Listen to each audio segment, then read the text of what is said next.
buying stuff is killing you. So have you ever felt a compulsion to buy things when maybe you don't even need or want them? Me too. So recently I started a new job, and so I had some money coming in and I wanted to upgrade my camera. So I wanted a small camera that I could take around and shoot vlogs and do stuff like this with. So I found a great deal. I bought the camera, but then I had these big lenses and I was like, oh man, I need a small lens. So I researched it, good price, bought the lens, and I was like, great, I've got the lens now, I've got the camera, this is working really well. Then I was like, you know what, it'd be great if I had a small camera bag. So same thing, researched it, found what I needed, bought the camera bag, and I was like, great. Then I was like, I might need a wider lens for vlogging, specifically for vlogging. So researched that, found the lens, good price, bought it. And at this point I'm thinking, man, I'm buying a lot of stuff, right? But I wasn't too worried. So then I was happy. So I had the camera bag, 2 lenses, a camera, everything fit nicely. And I was taking it around and I was using it. I was like, this is great. Like, I felt really happy with myself. But then I felt the compulsion, right? Is this you? This is me. I felt the compulsion where I was like, you know what? It'd be great to have like just another lens, just one more, right? And then I found myself on Facebook Marketplace looking for 50mm 1.8 lenses for this camera. and I had to stop myself, and I was like, I know for a fact for myself that I bought this camera and this camera bag so that I wouldn't bring too much stuff, and here I am sabotaging myself, trying to buy more stuff that I'm not going to be able to bring with me because it goes against the purpose of what I was buying the camera for. So it's made me stop and think about why this happens, right?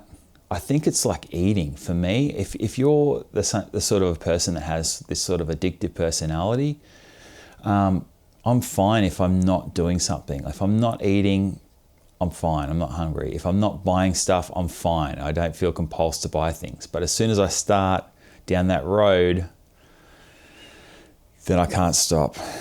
So I want to talk about some ways that if you have this problem, maybe you can help fight it. These are the things that I found have worked for me. So maybe give them a go. So the first thing I found is use what you've got, okay? Now, obviously, if you're trying to start a new hobby or something, like if you're trying to start surfing, you can't surf without a surfboard. So that's sort of a different situation. But I'm talking about a situation where you already have stuff. So for instance, I have lots of musical equipment, right? But at times I find myself looking for more equipment, even though I know that there's a good possibility I might not use it, right? In fact, I know that I need to get rid of a good portion of the stuff that I already have because I don't use it. I think in that instance, what we're doing is we're looking at the idea of what the dream of what something might bring to our life, right? So when we're looking at buying something, often we're not looking at buying the thing, we're looking at buying the idea of the thing, okay? People do this with relationships and people too. We sort of idealize things and we sort of have this mental idea of how our life will work out when we have this new thing or this person or experience in our life, right? So one way to fight that is to actually use what you've got now. Okay, so if you have a guitar and you're thinking about buying another guitar, go use what you've got now and think about, okay, like, is what I've got satisfying me already? And maybe that will help alleviate some of that compulsion. I think step 2 is to reflect on what you actually need and what you're trying to get out of buying something, right? And then evaluating if it's a realistic transaction that you're going to be partaking in, or whether it's just, like I said before, like the idea, the dream. Because a lot of the times the dream, when you're buying something because of a dream, it doesn't really work out. So once you've used what you've already got, think about, okay, is what I've got doing what I need? If not, what are the things that I need for the new thing to do? And then go look for that. For me, for myself, like with the camera, I was looking at something that had better video features, was smaller, lighter, and more portable. So I knew that if I looked at another big camera that that had maybe more features, but was the same size as the camera I already had, I knew I was already sabotaging myself, okay? Because I knew that that wasn't meeting the criteria of what I had set out to buy. I think number 3 is just to evaluate your circumstances and whether what you're going to buy, whether you're going to regret it, okay? Because often when we're feeling a compulsion to buy things, we're not thinking about the value transaction and whether we're actually going to be happy after the fact.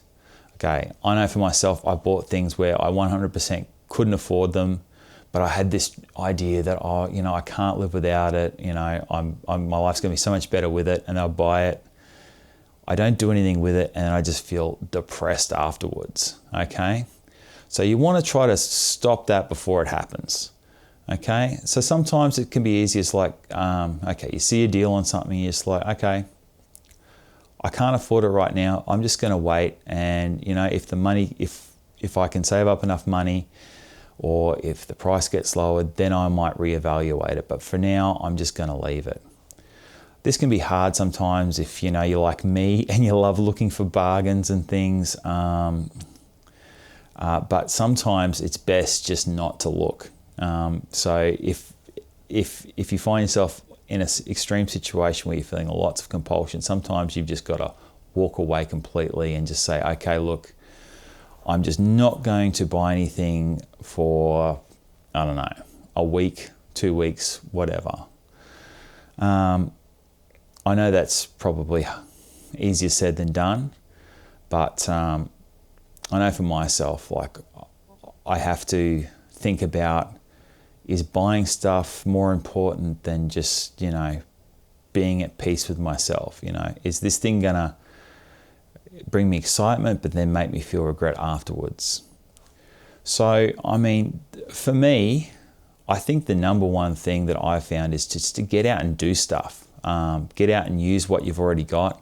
If you buy something, go out and use it. And you know, I know it sounds terrible, but force yourself to go out and use it. And if it's not working for you, then you can think about selling it and getting something else. But I think a lot of times